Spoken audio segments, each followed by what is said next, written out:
अस्सलाम वालेकुम दोस्तों, अॼु जी इन वीडियो में असां तव्हांखे ॿुधाईंदासीं सिंध बैंक में जेके नयूं जॉब अपॉर्चुनिटीज़ आहियूं उन्हनि जे बारे में। ही जॉब अपॉर्चुनिटीज़ आहिनि मैनेजर शेरिया कंप्लायंस जूं, ब्रांच मैनेजर जूं, जनरल बैंकिंग ऑफिसर ऐं क्रेडिट ट्रेड ऑफिसर जूं। मैनेजर शेरिया कंप्लायंस में अप्लाई करण लाइ ग्रेजुएशन जो हुजणु लाज़मी आहे ऐं अगरि MBA ऐं MCOM आहे त उनखे बि प्रेफर कयो वेंदो आहे। इनमें एक्सपीरियंस 2 इयर्स रिक्वायर्ड आहे ऐं एज अप टू 45 इयर्स वारा अप्लाई करे था सघनि। ब्रांच मैनेजर और ऑपरेशन जी जेका जॉब आहे पाकिस्तान जे तमाम तर शहरनि में मौजूद आहे ऐं क्वालिफिकेशन में ग्रेजुएशन जो हुजणु लाज़मी आहे। MBA ऐं MCOM खे प्रेफर कयो वेंदो। हिन में बैंकिंग सेक्टर में एक्सपीरियंस 5 इयर्स जो हुजणु लाज़मी आहे ऐं मिनिमम एक्सपीरियंस 2 इयर्स जो हुजे। इनमें एज अप टू 45 इयर्स वारा अप्लाई करे था सघनि। General banking officer cash officer जी जेका जॉब आहे तकरीबन पूरे पाकिस्तान में आहे। इनमें क्वालिफिकेशन में ग्रेजुएशन ऐं क्रेडिट ट्रेड ऑफिसर लाइ बि ग्रेजुएशन हुजणु लाज़मी आहे। क्रेडिट ट्रेड ऑफिसर जे लाइ एक्सपीरियंस 2 इयर्स जो हुजे ऐं इनमें एज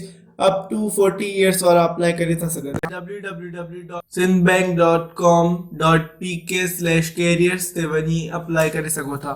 अप्लाई करण जी आखिरी तारीख़ 20 जनवरी 2023 आहे। अगर तव्हांखे ही वीडियो इन्फॉर्मेटिव लगी तो इनके लाइक करें। वधिक अहिड़ियुनि इन्फॉर्मेटिव वीडियोस लाइ असांजे चैनल खे सब्सक्राइब करें।